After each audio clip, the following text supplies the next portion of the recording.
12e jour du 5e mois de l'année 2023. Nous sommes vendredi. Madame, Monsieur, merci d'avoir pris le rendez-vous du Forum des rédactions et merci pour l'intérêt que vous manifestez au quotidien à cette émission. Et cette semaine, l'actualité, vous le savez bien, c'est ce communiqué du ministre de l'enseignement maternel et primaire, mais également cette situation de contrôle des naissances au Bénin dont on parle si tant sur les réseaux sociaux. C'est les deux sujets donc qui feront le menu de cette émission, le Forum des rédactions. Le premier sujet, pas de vacances en mai. Salimane Karimou invite au respect du calendrier scolaire et menaces. Nous allons en parler avec mes deux débatteurs sur le plateau. Et puis, deuxième sujet, contrôle des naissances au Bénin. Vraiment un atout pour le développement. C'est une interrogation à laquelle mes débatteurs vont répondre également. Voilà le menu de cette émission, ce numéro du Forum des rédactions. Nous allons observer une courte pause, le temps de vous présenter mes débatteurs.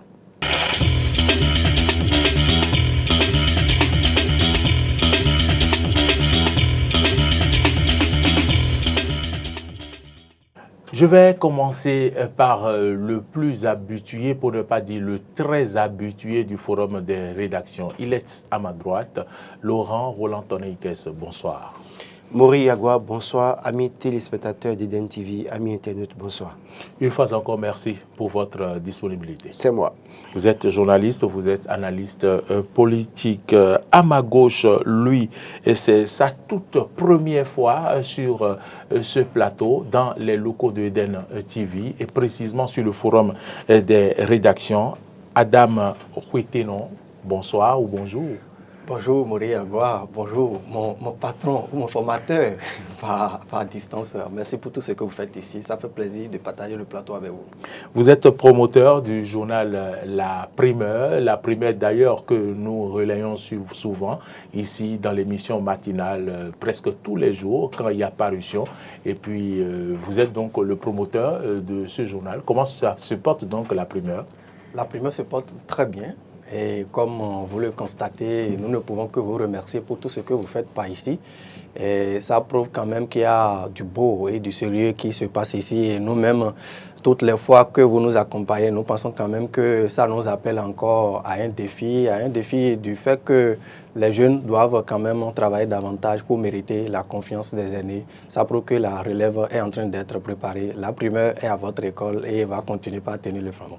Vous nous suivez de loin souvent et aujourd'hui vous êtes dans nos locaux. Vos premières impressions? Je suis plus que sidéré déjà à distance par rapport à ce qui se passe ici. C'est vrai que je suis beaucoup plus habitué des émissions de débat, sinon tout ce qui se passe après les débats, les analyses, je ne suis plus là.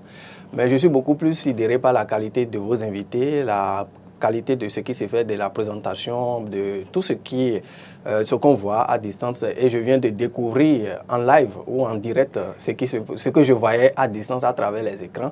Je ne peux que vous dire merci et vous encourager davantage et dire également aux autres que c'est une école par ici et que c'est un label qui est à nos côtés et que nous devons en profiter davantage parce que vous faites ce que vous faites, c'est excellent. Je suis mal placé pour apprécier, mais permettez-moi de dire que c'est excellent.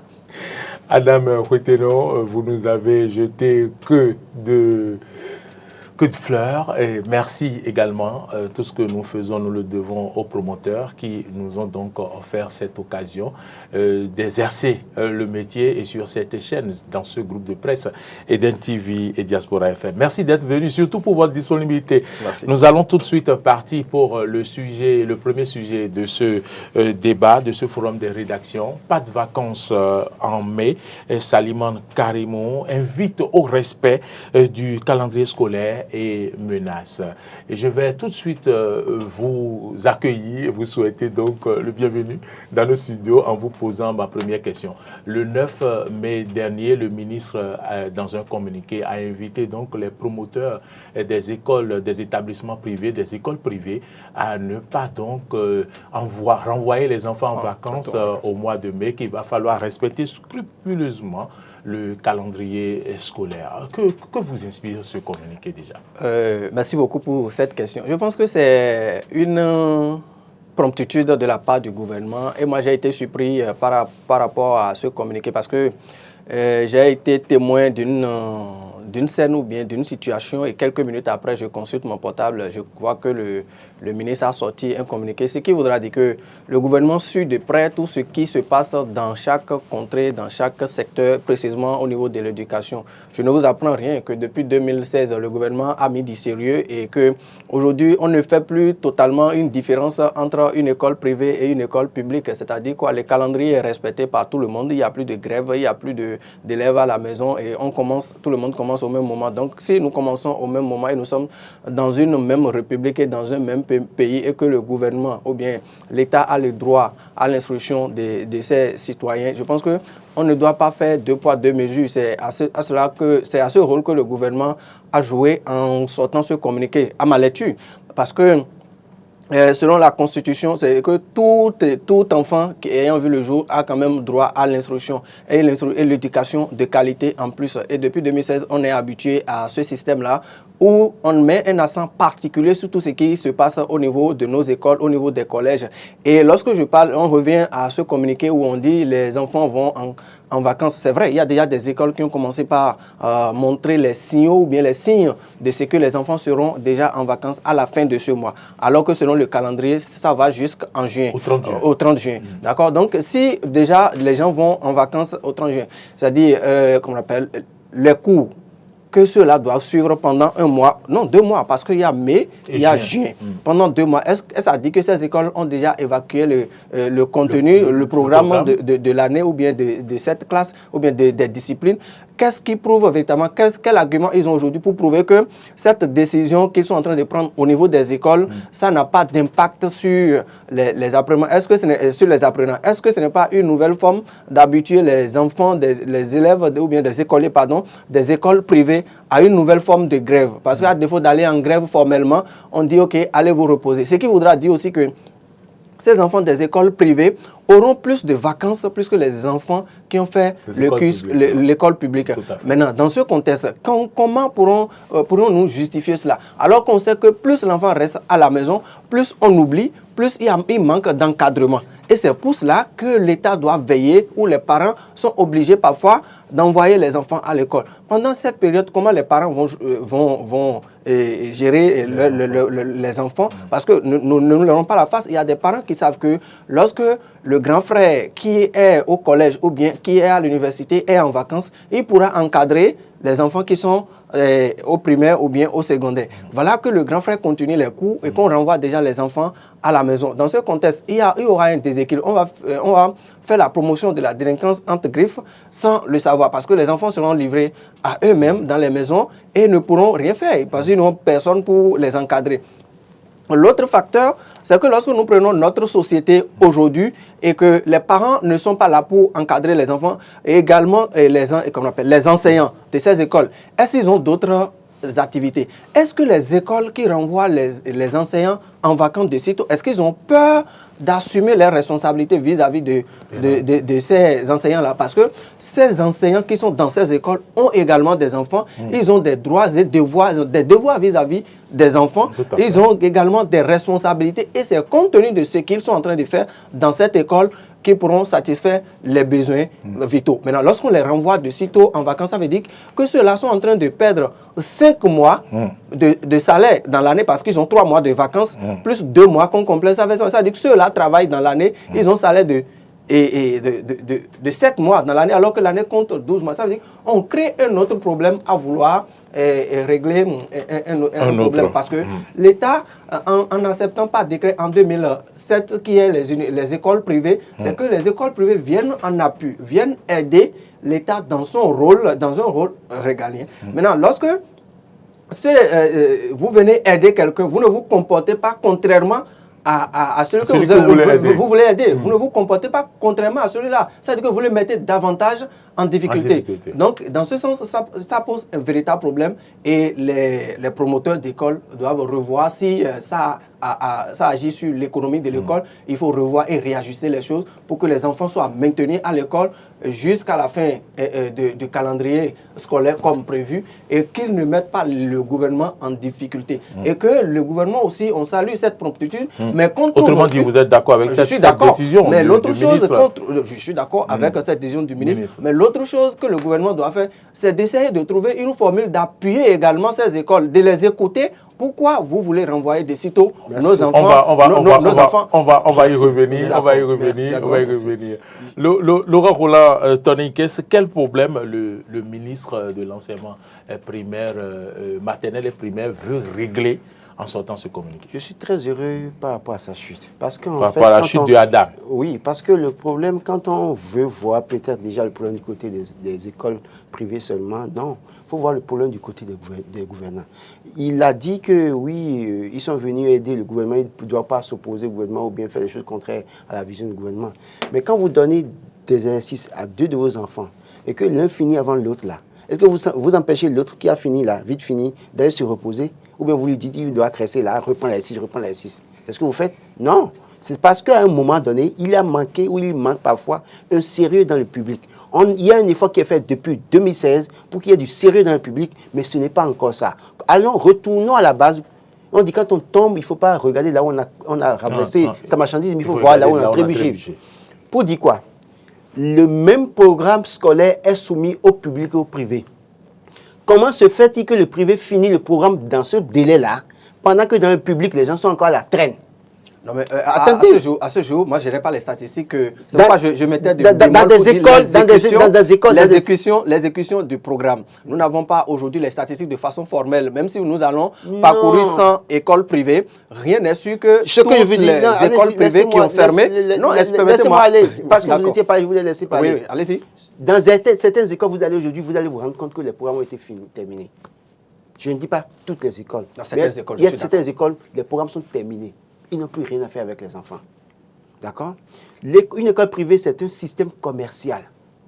Et qui fait que système commercial recherche son profit. Mais respecte aussi la loi. Attendez. Non. La loi ne dit pas qu'on doit faire. C'est une décision du gouvernement. Ce n'est pas une loi. Attention, ne mélangeons pas les choses. C'est une volonté du gouvernement de respecter le calendrier scolaire, de commencer en septembre et de finir en juin. C'est une volonté, une décision du gouvernement. Ce n'est pas une loi. Donc, à un moment donné, il faut chercher peut-être le moyen de recadrer. Les tests. Il faut chercher les moyens pour recadrer. Oui. En faisant quoi? Première chose, je vous ai dit, l'école privée, c'est un système commercial. Je suis d'accord. Les écoles privées, qu'on ne veuille pas, rendent un service énorme à l'État. Mais quelle est la contrepartie de l'État pour permettre à ces écoles de fonctionner? Parce que vous avez bien fait de dire que les enseignants seront privés de salaire pendant 5 mois. Mais si l'État mettait une subvention, est-ce que ce serait comme ça? Disons la vérité. À ce niveau, il y a un problème. Parce qu'ils sont venus en appui à un système, mais le système en retour ne leur donne pas de garantie. Mais vous avez une école, vous avez 1000 enfants, et à la fin de l'année, tout calcul fait, vous êtes peut-être à 2 millions si vous finissez de payer les salaires en juin. Mais quand vous dites d'aller jusqu'en juin ou en juillet avant de fermer, cela suppose que vous avez peut-être encore 1 million de salaires à payer. Alors que l'année prochaine, il y a peut-être des réflexions à faire au niveau de l'établissement. C'est une chose. Mais vous n'avez pas créé votre centre pour aller souffrir ou bien mettre de l'argent. Vous n'êtes pas l'État pour mettre vos ressources propres dedans pour vous appauvrir. Vous êtes dans un système où, d'ailleurs même le Bénin, le modèle béninois, c'est le modèle capitaliste.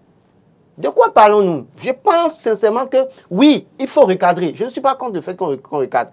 Mais qu'avons-nous fait en amont pour avoir plus d'arguments de nous imposer et de recadrer? Oui, on dira que depuis le début de l'année, on a interdit, il faut respecter le calendrier scolaire. D'accord. Au cours de l'année, qu'avez-vous fait pour appuyer ces écoles? On n'a rien fait. Les gars font un travail énorme. Moi, j'ai mes enfants dans le privé. Les vacances, si on dit les vacances la semaine prochaine, je les garde à la maison. Vous avez dit que c'est un risque qu'on va livrer quand les enfants vont revenir à la maison, que c'est livré à la délinquance. Le plus, c'est tout faux. C'est quand on va demander, imposer au collège de reprendre, aux écoles de reprendre les enfants à l'école, c'est là qu'il y a le problème de délinquance. Parce que les enseignants ne seront pas là. Parce que les enseignants, écoutez, la preuve, moi j'ai des enfants qui sont allés à l'école hier, qui me disaient qu'un de ces enseignants était venu fortuitement dans l'école, ne savait pas qu'il devait venir au cours parce que lui, il a fini avec eux. Pendant ce temps-ci, l'école n'avait pas encadré, n'avait pas fermé les portails. Les enfants seront où? Il vaut mieux carrément à un moment donné, trouver le mécanisme de dire, à partir de la rentrée prochaine, enseignants du privé, promoteurs d'écoles privées, venez, asseyons-nous, discutons, signons tous un engagement. Et si cette année, vous faites l'erreur de fermer avant le délai fixé, il y a un problème. Maintenant, vous ne devez pas finir avant le délai prévu. Mais voilà, en retour, en contrepartie, ce que nous vous donnons pour vous appuyer. Mais vous ne faites rien de tout ça. On vient se lever un jour, on prend une décision, on montre les muscles. Ce n'est pas ça, gérer un pays. Je pense sincèrement qu'à un moment donné, parfois, nous devons nous asseoir, appeler chaque acteur dans chaque secteur, écouter les acteurs, discuter ensemble, voir ce qui est faisable. Parce que c'est aussi un manque à gagner. L'enseignant que nous défendons, dans ce pays, c'est l'État qui a recruté les AME, mais il était incapable de payer 12 mois sur 12. Et la raison était quoi? On n'avait pas suffisamment de ressources. Oui ou non? Mais vous dites ça, l'État central dit ça, et c'est pour les privés maintenant, les promoteurs, qui font un appui, un travail énorme pour le pays, qu'on veut trouver que, bon, il faut qu'ils payent 12 mois sur 12 mois, ou bien il faut qu'ils payent 10 mois sur 12, 10 mois sur 12 mois dans l'année, alors qu'en réalité, eux aussi sont dans une recherche de profit. Certains ont abandonné carrément leur carrière, sont allés ouvrir une école, et c'est ça qui leur donne à manger pour les familles. De ça. Mais vous voulez qu'ils mettent tout pour payer salaire, payer les charges, l'électricité, tout ça là, et qu'ils reviennent à zéro, alors que l'État ne les subventionne pas. Moi, je pense que le problème, je ne suis pas contre, j'insiste là-dessus, je ne suis pas contre la décision, pour autant, mais je pense que la décision actuellement là, en l'État, est malvenue. Avant de prendre une telle décision, il fallait au cours de l'année rappeler les enseignants à l'ordre, même si on a dit au début de l'année, les rappeler à l'ordre, faire des séances avec eux pour voir comment les accompagner et leur mettre, en tout cas, les points sur les i, et en leur faisant signer des engagements. Là, je serais d'accord qu'on sanctionne et que quelqu'un qui ne respectera pas, qu'on ferme son école purement et simplement parce que nous sommes dans un pays de droit et l'État doit être respecté. Madame, j'aime bien quand même. Je vous laisse réagir. Je pense quand même que... Je peux vous poser une question. Oui, permettez-moi de revenir sur quelques points. En fait, quand je parle d'écoute dans ma chute tout à l'heure, ça voudrait faire partie également des propositions. Puisque si le problème ne se pose pas, on ne pourra pas trouver la vraie solution. Le problème se pose aujourd'hui que, ok, les enseignants, les écoles privées par le passé ont l'habitude de fermer avant les écoles publiques. Parce qu'ils démarrent la rentrée Parce avant. Il faut la pré-rentrée pendant que les écoles publiques sont à la traîne. Le collège public, quand on commence la rentrée lundi, mardi, on se promène. Mercredi, on se promène. Jeudi, on se promène. Vendredi, on se promène. Attendez, et c'est lundi que peut-être le premier professeur vient pour commencer son cours. 72 heures après, le second vient pour commencer son cours. Pendant que ce temps, les écoles privées ont déjà fait tellement de cours, les enfants ont déjà fait les premières interrogations. Oui. Et donc, on ne peut pas regarder ça. C'est les statistiques du passé, ça. Non, non, actuellement encore. À présent. Actuellement encore. À présent. On peut dire, il y a des cas d'exception. Oui, dans tout débat, il y a des cas confirme la règle, je suis d'accord. Il y a des cas d'exception. D'accord? Il y a des cas d'exception. Je suis d'accord qu'il y a des cas d'exception. Mais aujourd'hui, moi, je peux vous rassurer. Pour la rentrée que nous sommes, qui n'est pas encore terminée là, j'ai eu la chance quand même d'aller sur un terrain de reportage où le premier jour, déjà, ce que les gens appellent pré-rentrée, dans une école publique où on parlait de pré-rentrée, les enfants étaient déjà en train de travailler. Il y avait des exceptions. Donc, de la même manière, il y aura des écoles. Il y a des écoles qui ont été affectées par des phénomènes naturels, c'est-à-dire l'inondation et autres. On ne peut pas les comparer aux autres. Il y a ces facteurs-là qu'il faut prendre en compte. Mais aujourd'hui, moi, je pense quand même qu'on parle d'école privée, qu'on parle d'école publique, à défaut de parler de la distance qui sépare la maison des écoles publiques, je pense qu'il n'y a plus en quelque sorte de grande différence entre une école privée et une école publique. Maintenant, lorsqu'on parle de système... Il y a une différence. Bon, il peut y avoir des différences, mais ce serait à des limites près. Ça, c'est mon analyse. Oui. Maintenant, de l'autre côté, lorsque nous prenons ces écoles privées dont on parle, et je parle d'écoute, c'est que lorsque le problème est là aujourd'hui, hier, il n'y avait pas d'école privée, d'accord? Mais par décret, on a autorisé qu'il y ait d'écoles privées. Venez en appui à l'État, d'accord? C'est ce que l'école privée voudrait dire, d'accord? Mais dans ce système, lorsque celui qui vous a accordé par décret pour dire, ok, nous voudrions que vous nous appuyiez à régler tel problème. Et la même personne dit, vous faites 11 mois. Oh frère, soyons honnêtes. Si vous devez travailler ici à Eden, je suppose, d'accord, et vous devez travailler, et quand on vous a recruté pour dire, vous devez travailler 12 mois sur 12. Si vous faites 7 mois, vous ne serez pas payé pour 12 mois.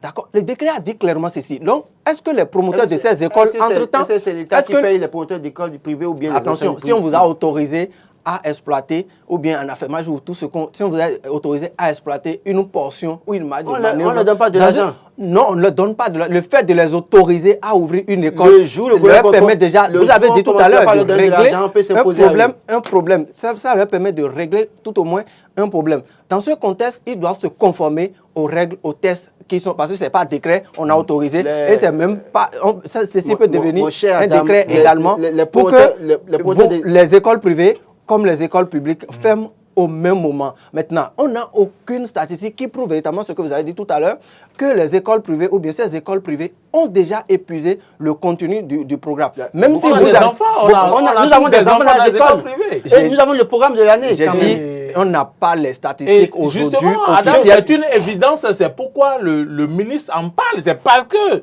le ministre a constaté que les écoles privées, il a dit qu'il a dépêché sur le terrain ces gens qui sont allés se renseigner et tout, prendre l'information, et que les écoles privées veulent mettre la clé sous le paillasson. Et souvent, ils terminent le programme. C'est des habitués. Oui, si on termine le programme, comment le programme a été terminé? Attention. Le biorhythme de tous ces élèves, de tous ces apprenants. Attention. Non, allons au-delà. Faisons des analyses. Depuis des années, laissez-moi prouver que les écoles privées, faisons des analyses profondes. Laurent, on va le laisser. D'accord. Faisons des analyses profondes. Comment ces programmes sont terminés? Si vous voulez, on peut quand même faire un essai. On ira prendre des écoliers, des écoles publiques et quelques écoliers des écoles privées. D'accord. Les faire évaluer sur une épreuve, sur un chapitre. Deux choses à ne jamais comparer. Ça ne donnera pas les mêmes choses. Si vous terminez le programme parce qu'il faut terminer, parce que vous êtes pressé par le temps que vous devez terminer pour économiser, ce n'est pas bien. Il ne faut pas, à la quête du profit, détruire l'avenir de certaines personnes. Parce qu'au-delà, je reviens sur le biorhythme de ces apprenants. Les enfants sont évalués. Les enfants sont évalués, nous sommes d'accord. Et ces enfants ont eu quoi comme note? Est-ce que le temps qui reste ne permet pas tout au moins de revenir sur, de passer en revue sur des notions, de réviser certains cours. C'est très important pour préparer l'enfant à l'année supérieure. Qu'est-ce qui empêche ces écoles privées-là, si effectivement ils ont terminé le programme, d'anticiper sur les premiers cours de l'année prochaine, ne serait-ce de maintenir ces enfants à l'école? Parce que plus les enfants restent à la maison, plus ils oublient le peu qu'ils ont gardé au cours de l'année, parce que ne me dites pas que tous les enfants ont gardé 100% des notions comment on appelle, enseignées au cours de l'année. Donc, il y a ces volets-là qu'il faut quand même analyser et permettre aux enfants de rester à l'école, permettre comment on appelle, à l'État d'être digne et de ne pas être illégal devant, parce qu'en encourageant d'autres d'aller en vacances avant d'autres, c'est faire une autre promotion, parce que tout le monde veut se reposer, hein. Tout le monde veut se reposer. Si on nous donne la chance ici, nous tous, d'aller nous reposer, on préfère nous reposer que de venir ici pour faire notre travail. Donc, les enfants du public, il y aura une ruée peut-être des écoles publiques vers les écoles privées. Parce que vous allez voir les enfants, si votre enfant, vous vous réveillez le matin, votre enfant qui est dans le public commence pas à dire papa, je vais aller désormais dans telle école privée parce qu'il travaille. Mais il sait pertinemment, parce que les enfants sont très intelligents, il sait pertinemment que c'est parce que ceux-là, quand ils vont à l'école, ils finissent vite, c'est-à-dire ils se reposent beaucoup et ils ont également des temps de congé plus que les autres. Donc, qu'il n'y ait pas de déséquilibre. Non, Laurent, vous voulez moi, réagir? je pense qu'il n'y a pas de déséquilibre. Quand vous dites qu'il faut anticiper sur les cours, les premiers cours de l'année supérieure pour les enfants, c'est une proposition. Attendez, qui va payer? C'est l'année continue, parce que l'année continue. Non, si le promoteur a pris l'engagement de respecter le calendrier scolaire, il doit pouvoir payer jusqu'à la fin. Et si quelqu'un perçoit... On va laisser Laurent. Je pense que, comme je l'ai dit, j'ai dit, au fond, la décision... Pas forcément pour lui répondre. En l'état pour cette décision, je suis contre la décision qui est prise là maintenant. C'est en l'état, je suis contre tel que ça a été pris. Je dis, il faut alors retourner en arrière, voir comment ça s'asseoir, échanger avec les promoteurs d'écoles privées d'abord, et maintenant trouver les mécanismes aussi que l'État mette de l'argent dans les privés aussi subventionne. Parce qu'aujourd'hui, tel qu'il le dit là, ok, prenons l'expérience de fermer toutes les écoles privées du Bénin qui vont partir en vacances en mai maintenant. L'année prochaine, l'État peut-il reprendre? Vous êtes d'accord que si on n'amène pas ces écoles privées à respecter le calendrier scolaire, même si on les subventionne, ils vont faire la moitié. Non, mais justement, quand vous les subventionnez, c'est que vous leur donnez des moyens. Et ces moyens, ils ne peuvent plus dire après que c'est parce qu'ils n'ont pas de ressources pour payer les enseignants qui sont allés en vacances. Voilà, c'est vrai. C'est pour ça que je dis que si vous mettez votre enfant quelque part, vous pouvez vous imposer. Mais vous ne mettez rien dedans. Vous voulez vous imposer à qui? Mais moi, je suis promoteur, vous dites ça, je mets les enfants en vacances demain matin. Et vous perdez votre venez fermer, autorisation. c'est pas le problème. Ce qui est sûr, quand vous avez fermé 2, 3, 4, je crois que c'est les parents même qui vont se révolter. Quand vous parlez d'enfants pour dire qu'on va mettre un enfant du privé et un enfant du public, on va faire les évaluer. Oui. Mais attention, c'est comme si on n'a pas suivi le système éducatif depuis des années dans ce pays. Les meilleurs, malheureusement, depuis des années, majoritairement sont sortis des écoles privées. Oui ou non? Vous connaissez les premiers au bac, au BPC, attendez au CEP depuis des années. Là. Moi, j'ai fait quand même l'école publique tout mon cursus. Oui, je suis d'accord, mais les résultats... Je peux me comparer à certaines personnes. Non, attendez. Non, ce qu'on dit là, oui. il y a des tarés un peu partout. Vous en trouvez dans les publics comme dans les privés. C'est pas parce que l'enfant fait un privé qu'on va lui couvrir la tête, lui mettre les papiers de il sera intelligent. Mais ce qui est sûr, si vous êtes journaliste, depuis, prenons à partir de 2000 là, aujourd'hui là, les meilleurs là, s'il y a un an 100, c'est que 80 ou 85 sont venus des écoles privées, oui ou non? C'est-à-dire qu'on ne voit pas là, rester là pour dire qu'ils finissent mal les programmes, ils finissent que les enfants n'ont pas bien appris. C'est un faux problème. Le problème est profond plus que ça. Parce que l'enfant qui vous dit demain, je vais aller dans une école privée parce qu'ils finissent vite là. Oui, lui-même, il veut vite se reposer pour s'amuser un peu d'abord avant de reprendre. Il ne sert à rien de dire qu'il faut finir en juillet, les enfants vont faire vacances déjà, juillet, août et septembre déjà, ils sont à l'école. Pendant que d'autres ont fini en mai déjà, ont au moins 3 mois de vacances pour se reposer. C'est à vous de voir à quelle activité votre enfant s'adonne à la maison pendant les vacances. Si vos enfants s'adonnent à des activités qui ne sont pas correctes et vont dans la délinquance, c'est vous, parents, le problème. Je pense sincèrement que oui, une telle décision, on peut la prendre, mais en posant en amont des actes. Quand on parle de salles de classe aujourd'hui, quand on parle de certaines infrastructures scolaires, quand vous parlez du public, comme si tout est réglé, que tout est rose, tout n'est pas rose. Il y a des problèmes partout.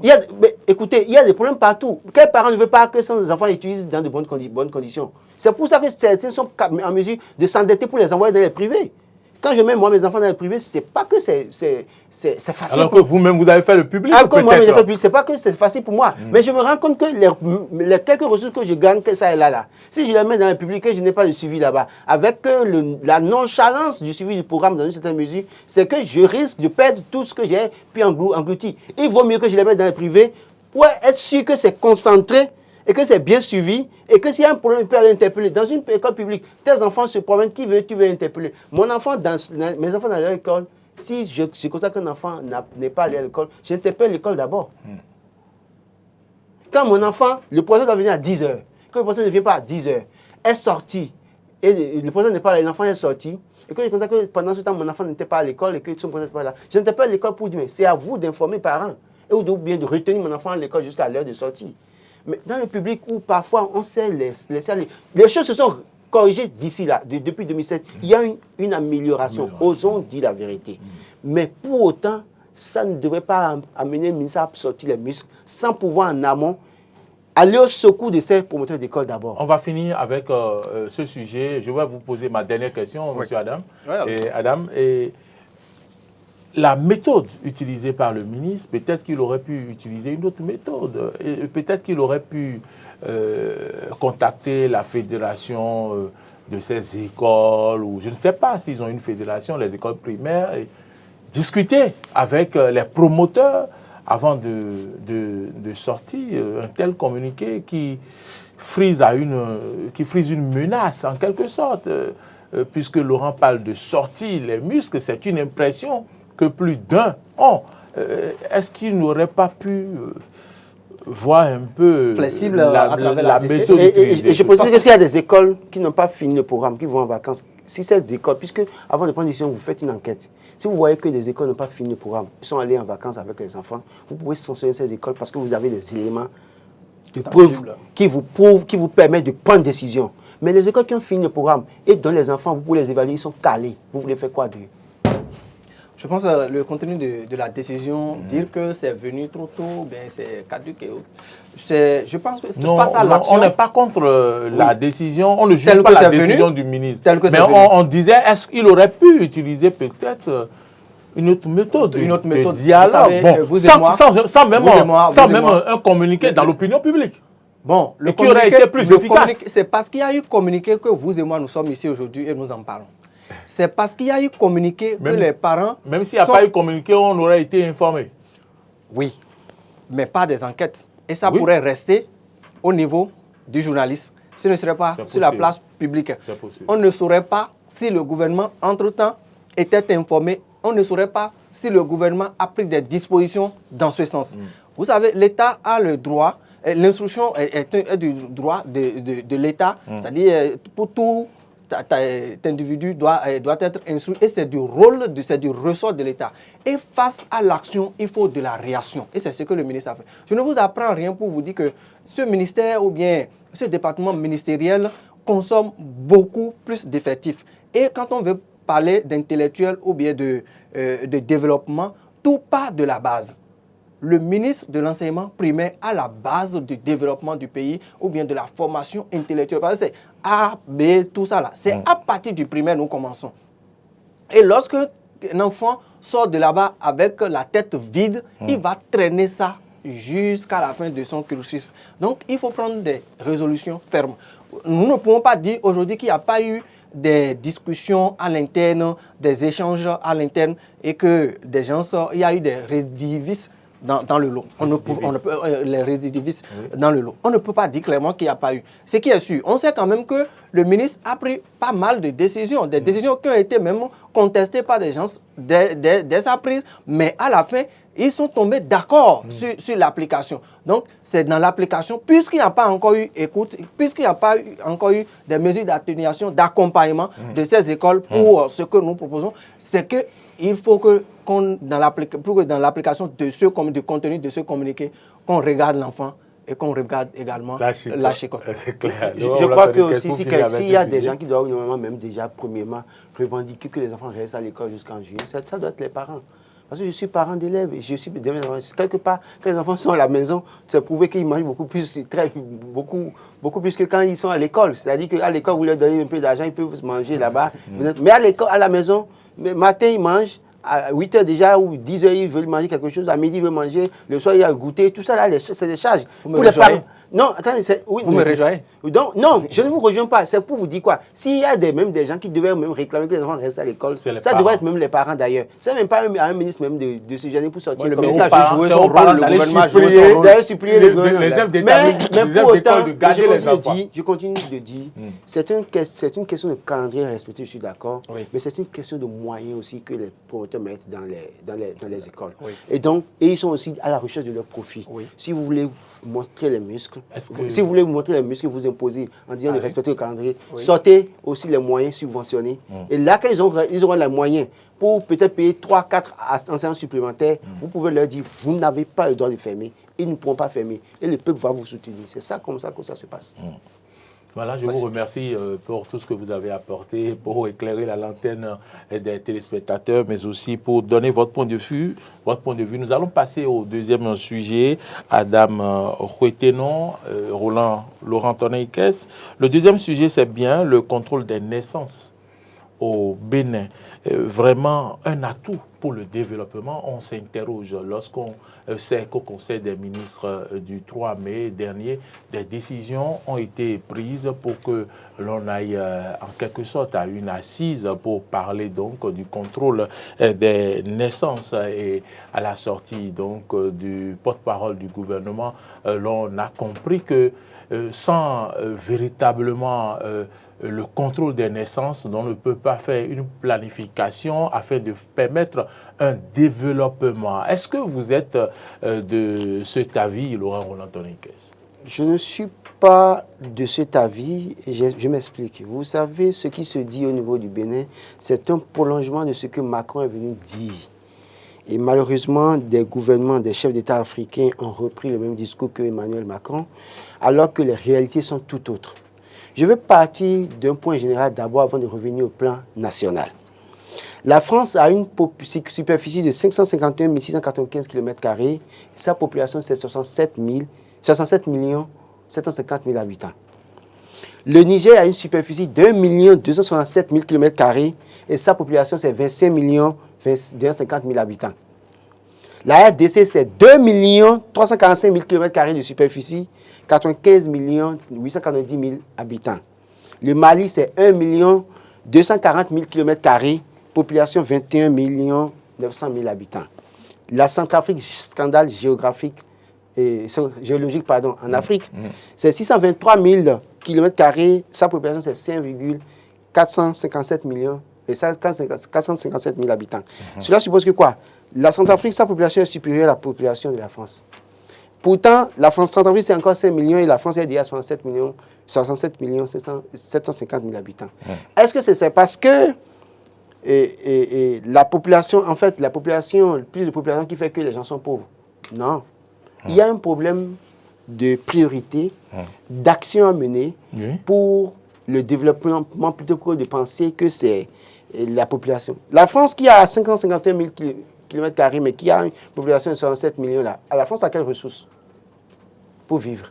L'Afrique. L'Afrique. La ressource de la France, c'est l'Afrique. C'est le Congo, c'est la Centrafrique, c'est le Bénin, c'est le Togo. Nos ressources, c'est eux qui exploitent et qui vivent allègrement.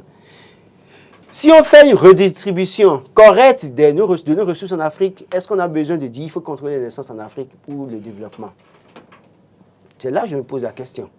Et le gouvernement estime que s'il ne maîtrise pas la croissance démographique, il ne peut donc pas avoir une politique cohérente de développement. C'est un faux problème. Écoutez, c'est plus parce qu'il y a plus de population qui circule qu'on a plus besoin de faire des routes. Oui ou non? S'il n'y avait pas plus de population qui avait besoin de faire le tronçon Mississento-Zinvier là, est-ce qu'on a besoin de faire rapidement la voie Mississento-Zinvier? C'est parce que la demande se fait sentir chaque fois parce que le poids augmente et il faut le faire, il faut aménager les espaces. Et en aménageant les espaces, ça fait appel à la création d'emplois, ça fait appel à un certain nombre de choses. Mais quand je prends un importateur de produits vivriers qui importe 2 millions, 4 millions de produits vivriers alimentaires par le port de Cotonou par an et qui donne peut-être 2 milliards dans la caisse de l'État comme impôt. D'accord? Et vous dites qu'il faut réduire contrôler les naissances, ça veut dire qu'il faut réduire les naissances et essayer de voir. Quand la population, plus de bouches qui doivent être nourries, diminue, ça veut dire que la demande diminue. Cela suppose que ce qu'il importe, il diminue et les ressources de l'État qu'ils ont au niveau du port diminuent aussi. On va me dire que la Chine a des problèmes aujourd'hui, d'accord, mais la Chine, son problème, son pouvoir pour que la Chine se développe, ça a été à un moment donné sa population. Et les cadres peuvent le démontrer. C'est parce que Macron vient dire quelque chose en Afrique que nous-mêmes, nous allons prendre ça comme une parole d'évangile et nous allons mettre ça dans nos réalités et dire, on a vu là, au cours des journées nationales de développement, le ministre ABT le dit, un grand cadre qui reprend ce qu'un président dit, parce qu'en fait, aujourd'hui, ils ont tellement exploité l'Afrique qu'aujourd'hui, ils estiment que, bon, finalement, au Bénin, nous avons encore 110% de terres arables que nous pouvons encore occuper. On n'arrive pas à avoir les moyens pour exploiter ça. Est-ce qu'on a déjà les moyens agricoles appropriés? Mais écoutez, c'est une volonté gouvernementale. C'est une volonté à tous les niveaux. Chaque acteur doit pouvoir travailler à cela. Seulement parce que, écoutez, bien parce que vous avez peut-être opté pour avoir 2 enfants ou un enfant, que tout le monde doit avoir un enfant ou 2 enfants. C'est pas ça le problème. Et quand on parle d'école pour dire qu'il faut construire plus d'écoles, mais la question de l'éducation était une question de souveraineté. En quoi construire une école doit être une charge pour un gouvernement ou on prend ça comme un exemple? Les écoles, l'existant, on n'a pas arrangé l'existant. Déjà, faites l'effort de nous arranger l'existant et dites-nous alors et on pourra comprendre. Mais même vous n'avez pas eu la volonté d'arranger l'existant déjà et je pense que c'est sur ça qu'on s'attarde. Je pense sincèrement que oui, limiter les contrôles des naissances, je suis d'accord qu'à un moment donné, il faut empêcher les gens de faire des enfants n'importe comment.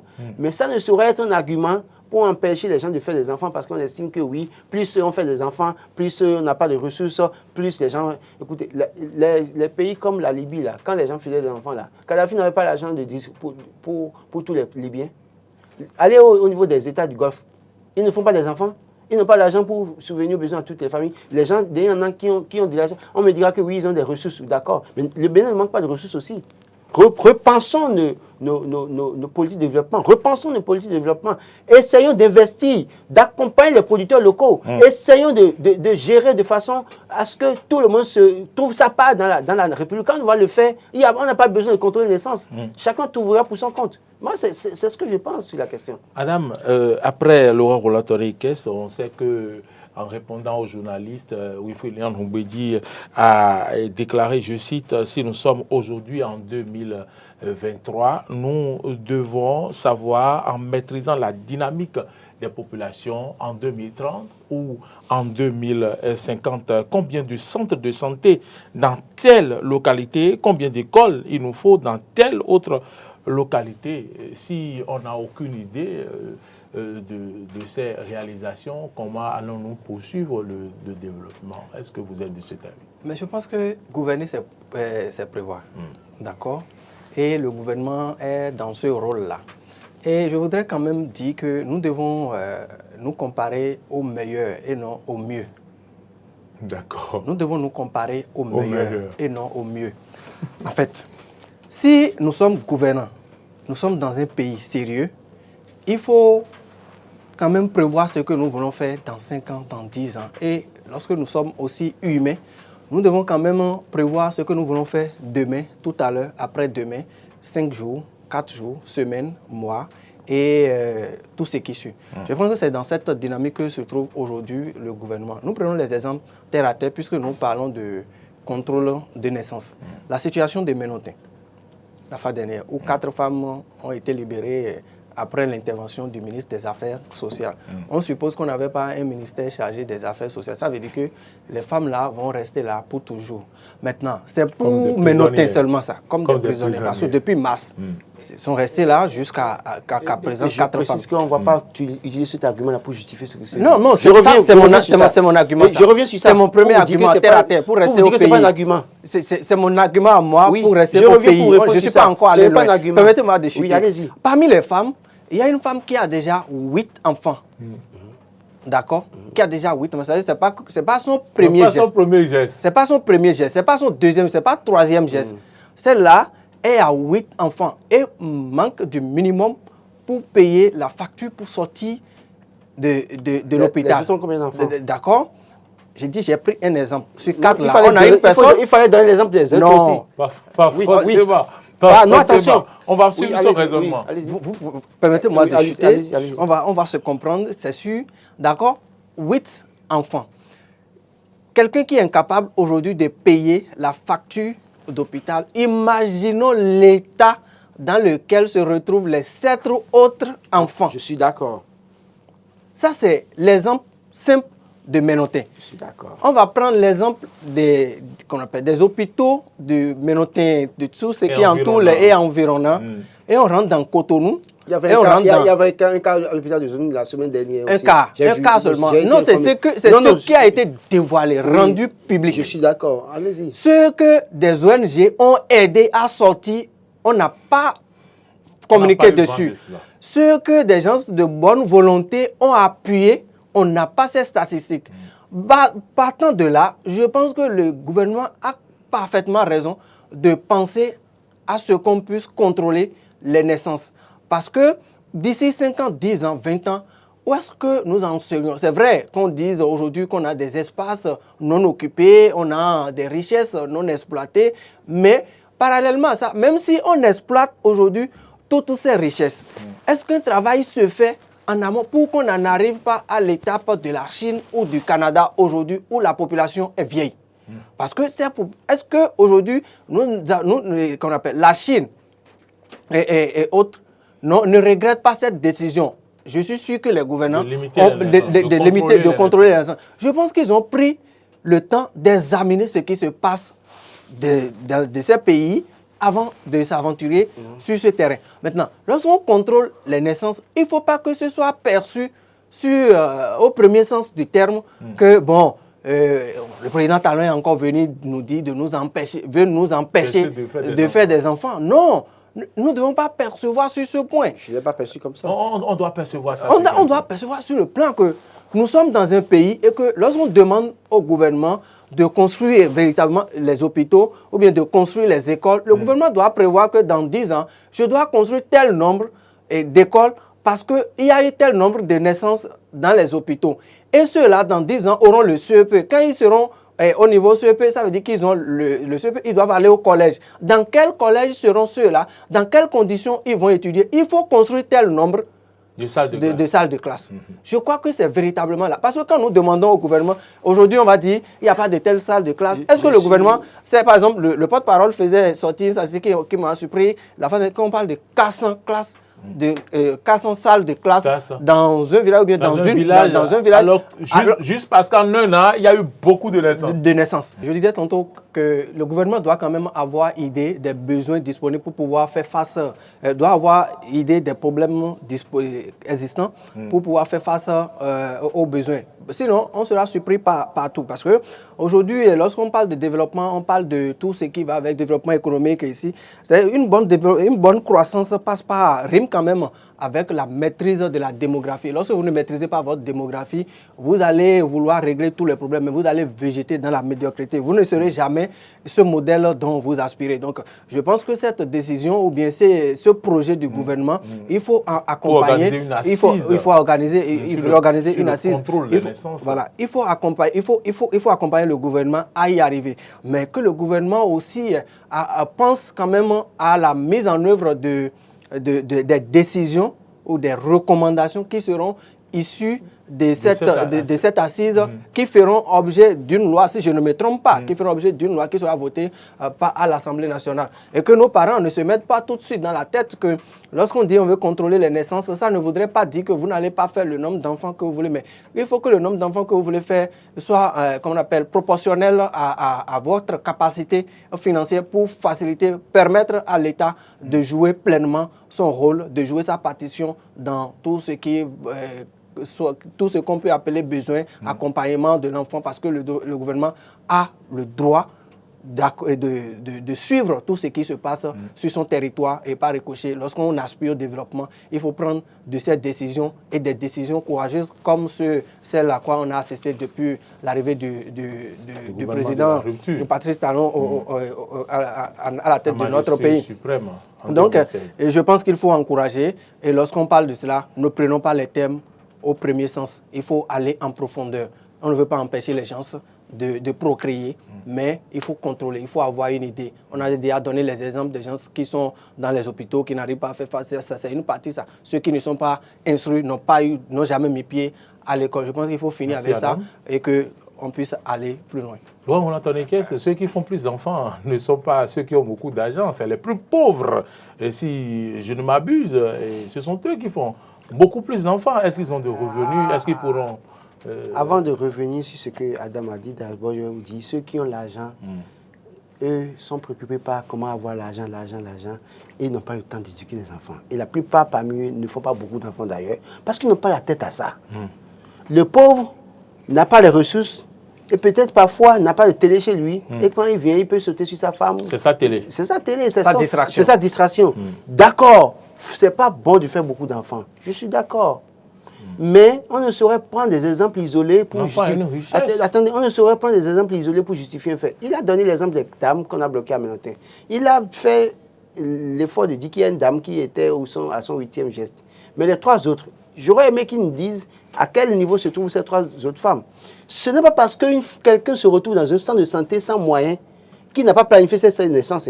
En dehors de l'exception de la dame qui est en train de faire d'accoucher pour la 8e fois, c'est qu'il y a peut-être dans les 3 autres cas, vous allez voir peut-être que c'est des gens qui avaient bien des choses, de bonnes conditions, mais qui à un moment donné, dans leur parcours, ont eu des problèmes.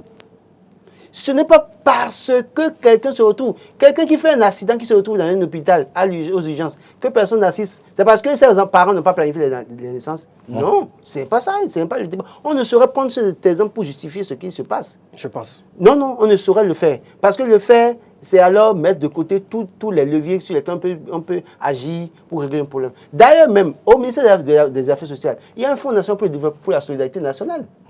Pourquoi on a mis ce fonds en place? Je pense que si ces quatre dames ont été libérées, je pense qu'on a puisé dans ce fonds-là pour pouvoir faire face à cette charge. Dans les hôpitaux, il y a une cagnotte qui est prévue pour les cas sociaux. Je suis d'accord. Que les populations ignorent. Je suis d'accord qu'il faut parler aux populations pour dire, écoutez, oui, vous avez bien fait de dire qu'il faut avoir des enfants en fonction de ses capacités financières et économiques. Je suis d'accord sur la formule. Mais on ne saurait tout de go. Parce que le débat a commencé comment? Parce que ce débat a commencé parce que ce débat a commencé chez nous et dans certains pays africains parce qu'un président français a parlé en parlant de la démographie en Afrique. Ne nous basons pas sur l'intervention de Macron ou d'un président. J'ai dit au début que il faut que nous puissions nous comparer au meilleur et non au mieux. Non, laissez-moi finir. Oui, se comparer, Laurent, 30 secondes. Se comparer au meilleur, non au mieux, je suis d'accord.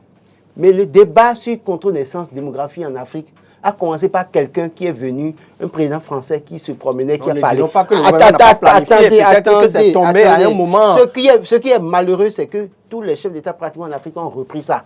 Ça a été une chanson, et tous ont repris ça en chœur. C'est là que moi je suis un peu la progression du débat. Et c'est pour ça que je dis, ne tombons pas dans ça. Parce que eux là, ils ont une petite superficie, mais ils ont une population, une grande population. Dans nos pays, nous avons de grandes superficies, mais nous avons de petites populations, en fait, en termes de nombre. Et ceux-là, quand ils disent quelque chose pour dire, c'est parce qu'on a fait beaucoup d'enfants, qu'on n'a pas les ressources pour te subvenir. Parce que pour eux, c'est parce qu'on fait beaucoup d'enfants en Afrique que la Centrafrique n'a pas les ressources pour les Centrafricains. C'est parce qu'on fait beaucoup d'enfants que le Bénin n'a pas les ressources pour les Béninois. C'est parce qu'on fait beaucoup d'enfants au Congo. Alors qu'en réalité, c'est eux qui nous... Le coton béninois qui les achète à bas prix depuis des années. Le cacao ivoirien qui achète à bas prix depuis des années. Ce n'est pas à eux de nous donner des exemples de leçons en termes de naissance. C'est à nous de nous remettre en cause et de revoir nos politiques de développement au plan national pour satisfaire la masse plutôt que d'aller sur des terrains pour dire, parce qu'en le disant, en le faisant, il y a peut-être des bailleurs, des partenaires qui mettront de l'argent dans des projets. C'est un faux débat. Autrement dit, en 2 secondes, est-ce que le contrôle des naissances pourra régler le problème? Ce n'est pas ça qui va régler le problème.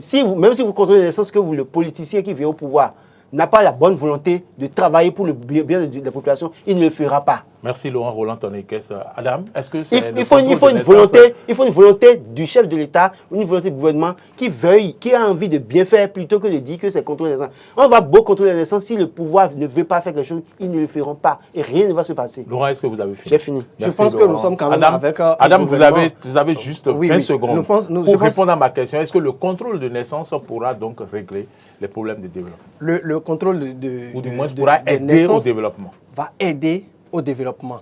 J'ai déjà donné assez d'arguments parce que si vous aspirez au développement, si je prends l'exemple de mon frère Roland qui parlait tout à l'heure, si lui, dans sa position, là où il est là actuellement, il a 5 000 francs, d'accord, de réserve et qu'on lui dit... Là où il est, il a 475. J'ai 1425. Oui, et quelqu'un à la maison, déjà un proche à lui, se retrouve dans cette situation, et il n'a pas besoin d'utiliser les 1450 francs. 1425, il est libre d'envoyer facilement. Mais lorsqu'il sait qu'il a 8 enfants qui vont réclamer tout à l'heure 200, il ne pourra pas aider. C'est de ça qu'on parle. Et il faut aller au contrôle des naissances si nous aspirons véritablement au développement, si nous aspirons vraiment à la croissance, parce que la croissance rime avec le développement économique. Merci, donc, Adam. Je vais contrôler les naissances maintenant. Merci à vous, Adam Orhuetenon. C'est bien ça, hein? Oui, c'est merci d'être venu. Vous êtes journaliste, mais il faut le reconnaître, vous êtes le promoteur du journal La Primeur. Et merci d'être venu. Merci pour tout ce que vous avez apporté. La première fois sur ce plateau, mais ce fut un coup de maître. Laurent Roland Tonekes, merci à vous également. Ciao, les Béninois. Ciao. Merci à vous également pour tout ce que vous apportez. Et on va donc demander aux téléspectateurs, aux internautes de partager cette émission. Nous sommes au thème de cette émission qui s'est intéressée à cette décision du ministre de l'enseignement primaire et maternel et primaire, Salimane Karimou, qui donc demande aux privés de ne pas aux écoles privées de ne pas partir en vacances en mai, comme d'habitude, et les invite au respect du calendrier scolaire et même menace. Et donc, on a parlé également du contrôle des naissances au Bénin, vraiment un atout pour le développement. Les avis sont partagés entre Laurent et Adam. Vous nous avez suivis. Vous avez certainement votre avis également. Merci de continuer le débat chez vous. Le forum des rédactions, c'est fini. On se donne rendez-vous vendredi prochain. D'ici à là, que Dieu nous garde. Merci de vous porter bien. À bientôt.